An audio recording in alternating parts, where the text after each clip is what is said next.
ብሩክ እንግዲህ አሁን ላይ ነገሮችን ሁሉ እየተረዳ ይመስላል ማለት ነው። እንግዲህ በባለፈው ክፍል ላይ እንግዲህ በተደጋጋሚ እናቱ ወይዘሮ ማዛ ብዙ ነገር ሊነግሩት ሲሞክር ብሩክ ግን መረዳት አልቻለም ማለት ነው።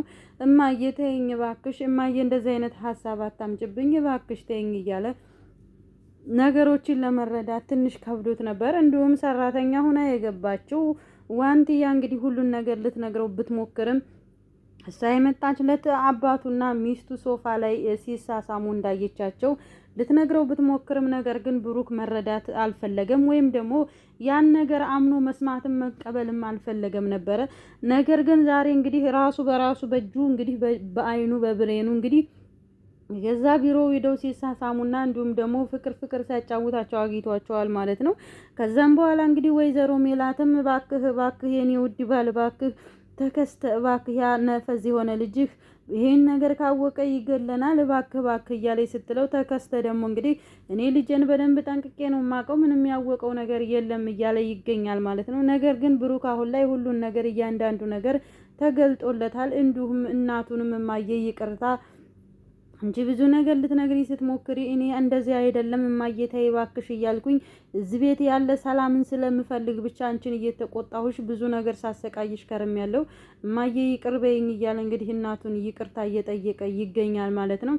እናቱም ወይዘሮ ማዛ ደግሞ እባክህ ልጄ ብሩኬ እኔ እናትህን የምታከብረኝ ከሆነ ሂድና እዚህ ቤት ያለች የምታምር ሴትና መልካም ሴት ሁለ ነገሯ መልካም ሰላም ያላት ሴት ናትና ሂድና ይቅርታ ጠይቅልኝ ስትለው እሷ ደግሞ ማናት እማዬ አንቺ የምትይኝን በሙሉ አደርጋለሁኝ ንገሪኝ ብሎ ሲላት እንግዲህ ሂድና ዋንታናን ይቅርታ በላት ስትለው እንግዲህ ብሩክም ደግሞ በደስታ ነው ሄዶ ዋንታናን ይቅርታ ሊጠይቃት ሲሄድ እንግዲህ ዋንታናዬ እኔ አንቺ ዘንዳ ስመጣ ውስጤ ሰላም ይሰማዋል የሆነ የሚሰማኝ ነገር አለ እያለ ይገኛል ማለት ነው። እንግዲህ ዋንታናም ደግሞ ባክህ ተው እኔ ባለትዳር ወንድ ላይ ፊጥ ማለት አልፈልግም ብሩክዬ ተወኝ ምንም ቢል ባለትዳር ነህ እያለች ስትለው ብሩክም ደግሞ እንደዚህ አይነት ትዳር አለው ይሄ የቃቃ ጨዋታ ነው እንጂ ትዳር አይደለም እያለ ሲላት ነበር ማለት ነው። ሰላም ጤና ይስጥልኝ ውድና የተከበራችሁ የኔ አባይ ሚዲያ ፋሚሊዎች እንዴት ናችሁልኝ? እኔ ያለው እግዚአብሔር የተመሰገነ ይሁን። ውድ ፋሚሊዎቼ ቪዲዮ ከተመቻችሁ ላይክ እና ሼር ሰብስክራይብ እያደረጋችሁ አበረታቱኝ። ዋንታና የተሰኘውን ክፍል 7 ተወዳጁንና ተከታታዩን ድራማ ይዤላችሁ መጥቻለሁ ማለት ነው። 2018 ያላሰየንና ያላሰማን ያላስዳሰሰን ነገር የለም። እንግዲህ 2019 ደግሞ ምን ይዞልን እንደሚመጣ እሱ ሰማይና ምድርን የዘረጋ ፈጣሪያችን ነው የሚያውቀው። እንግዲህ ዋንታና የተሰኘው ተወዳጁ ድራማ እንግዲህ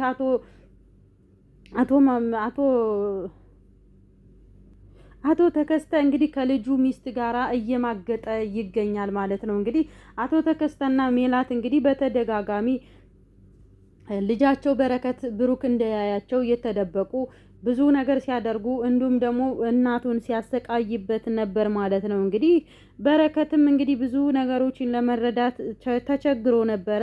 እማዬን እናቱን ነበረ ወይዘሮ ማዛን ሲቆጣ የነበረው እማዬ ተይ አንቺ ትክክል አይደለሽም አባዬና የኔ ሚስት እንደዚህ አያደርጉም እያለ እንግዲህ ሲከራከር ነበረ። ነገር ግን ሜላትና ተከስተ እንግዲህ የሚያደርጉን ነገር ልጁ በረከት ፊት እንግዲህ እንደ አባትና እንደ ልጁ ነው ተከባብረው ነው የሚኖሩት። ነገር ግን ልጁ ግሩ ውጥት ሲል ሌላ ነገር ነው የሚጀምሩት ማለት ነው። እንግዲህ እናቲቱን ራሱ በፍጹም ሊፈሯት አልቻሉም። እንግዲህ አባቱ እንግዲህ የገዛ ሚስቱን አስቀምጦ ቤት ውስጥ የልጁን እናት አስቀምጦ እንግዲህ ከልጅ ሚስት ጋር መማገጥ ማለት አስባችሁታል። እንግዲህ እናቱን በተደጋጋሚ ተው ልጅ ምን ሰው እንተ ሰውዬ ምንድነው የምታደርገው ከልጅህ ሚስት ጋራ ያለህን ግንኙነት የምታቆም ከሆነ አቁም አለዛ ነገር ለልጄ ነግረዋለሁ ብላ በተደጋጋሚ ስትጠይቀውም ያ እንከፍ ነፈዝ የሆነ ልጅሽ ምንም አያመጣም ብትነግሪውም አንቺን ደግሞ ገልሻለሁ እያለ እንግዲህ በተደጋጋሚ ባለፈው እንዳየናቸው ተከታታዮች ድራማዎች እንዳያቸዋቸው እንግዲህ ወይዘሮ ማዛን እንግዲህ እያፈነ ወይም ደግሞ እየደበደበ እየጣላ ሲገኝ ነበር ማለት ነው። አቶ ተከስተ እንግዲህ የገዛ ሚስቱን አንቺ ለልጅሽ እውነቱን ተናግረሽ እኔ ልታስቢኝ እያለ እንግዲህ ሲላት ነበረ። አንዴም እንግዲህ ብሩክ ደርሶበት እንዳስጣላት አይታችኋል። አፍኖ ሊገላት ሲል እንግዲህ ልጁ ደርሶበት እናቴን አንተ እንደዚህ አርገህ ልትገል ነው ወይ እያለ ሲለው እማዬ ምን አርጎሽ ነው እንደዚህ ሊያረግሽ የቻለው ምን አርገሽ ነው ብሎ ሲላት እውነቱን ስለማቅበት ነው ልጄ፣ አንተ ስትወጣ እኮ ከሚስትህ ጋራ ነው ሲማግጥ የሚውለው የገዛ አባትህ ሚስትህን ይዞ እንደዚህ እያደረገ ብላ ስትለው እማዬ በፍጹም የኔ አባት ይሄንን አያደርግም እማዬ እንደዚህ እያልሽ አታስቢ፣ ተይ እባክሽ ተይ፣ መጥፎ ነገር ውስጥ እንዳትከችኝ፣ አንቺ ነሽ ጥፋተኛ እያለ እንግዲህ እናቱን በተደጋጋሚ እናቱን ሲከራከራት ነበር። ወይም እናቱን አንቺ ነሽ እንደዚህ እንዲሆን የምታደርጊው የኔ አባት እንደዚህ አያደርግም እያለ እንግዲህ ሲል ነበር ማለት ነው። ብሩክ አሁን ላይ ነገሮቹን ነቅቷል። እንግዲህ ብሩክ ቀስ በቀስ በገዛ መንገዱ እንግዲህ እናቱ እንዲያጣራ ወይም እንዲከታተላቸው አባትህንና ሚስትህን ተከታተል ልጄ ብላ እንግዲህ እናቱ በጠቆመችው መሰረት እንግዲህ እናትና አባትና ሚስቱን ሲከታተል እንግዲህ ቢሮ ውስጥ ይዟቸዋል ማለት ነው። እንግዲህ አሾይናና ሲጫወቱ ቢሮ ውስጥ ይዟቸዋል ማለት ነው። እንግዲህ ወይዘሮ ሜላትም ደግሞ እባክህ ተከስተን ንቃ፣ እባክህ ነገሮችን በእንትን ተመልከታቸው፣ ልጅህ ሳይነቃብን አይቀርም ሳያቅብን አይቀርም፣ እባክህ ይሄ ነገር ተዋረድን እያለ ስትለው እንግዲህ ተከስተም ደግሞ የኔ ልጅ ይህንን አያቅም፣ ደህና እንከፍ ነው፣ ደህና ደንቆሮ ነው፣ ይህን ነገር በምንም ታምር ሊያቅብን አይችልም እያለ ሲል ነበር ማለት ነው። እንግዲህ ነገር ግን ብሩክ ነገሮችን ሁሉ ባላወቀ መልኩ ነው አሁን ላይ ነቅቷል።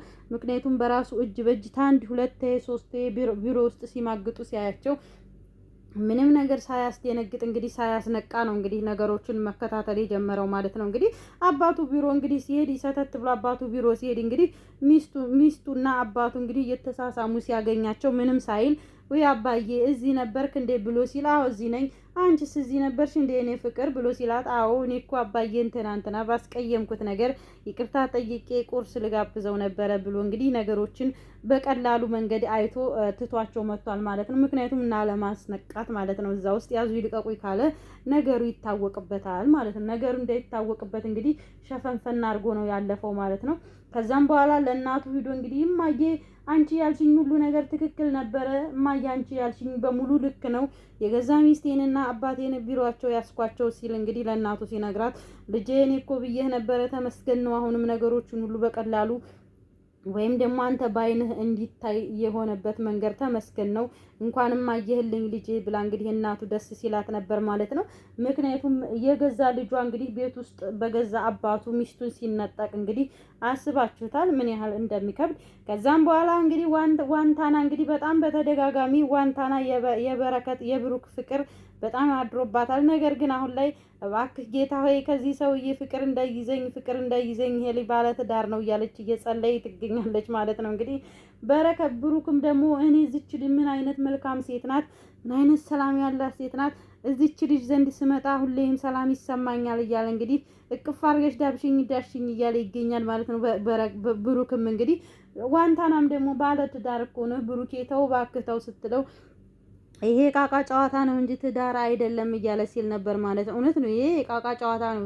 ቃቃ ጨዋታ ራሱ አይደለም፣ ትዳር አይደለም። ይሄ እንደዚህ አይነት ትዳር የለም። እንግዲህ አስባችሁታል። እናንተ ምን ታደርጋላችሁ?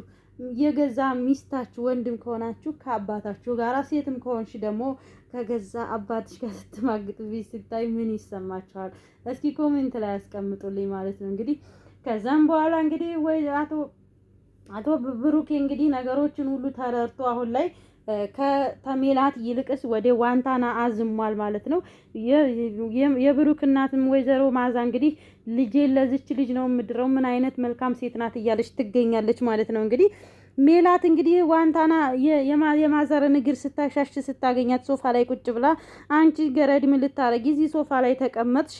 ውረጂ፣ አንቺ ቦታሽ አይደለም እያለች ትገኛለች ማለት ነው። ማዘርም ደግሞ እንግዲህ ተይ አንቺ ልጅ አንቺም ተቀምጠሽበታል፣ እንኳን እሷ እንዳንቺ አይነትም ተቀምጦበታል፣ እንኳን ይቺ ንጹሕ ልብ ያላት ሴት እያለች ስትላት ነበር ማለት ነው። እንግዲህ እጂ ወደ ኩሽናሽ ግቢ፣ አንቺ ቦታሽ ኩሽና ነው እያለች ስትላትም እንግዲህ ምን አገባሽ ምን ጥልቅ አረገሽ እያለች ስትላት ነበር ማለት ነው። እንግዲህ ውድ ፋሚሊዎቼ ዋንታና የተሰኘው ድራማ ይሄን ይመስል ነበረ።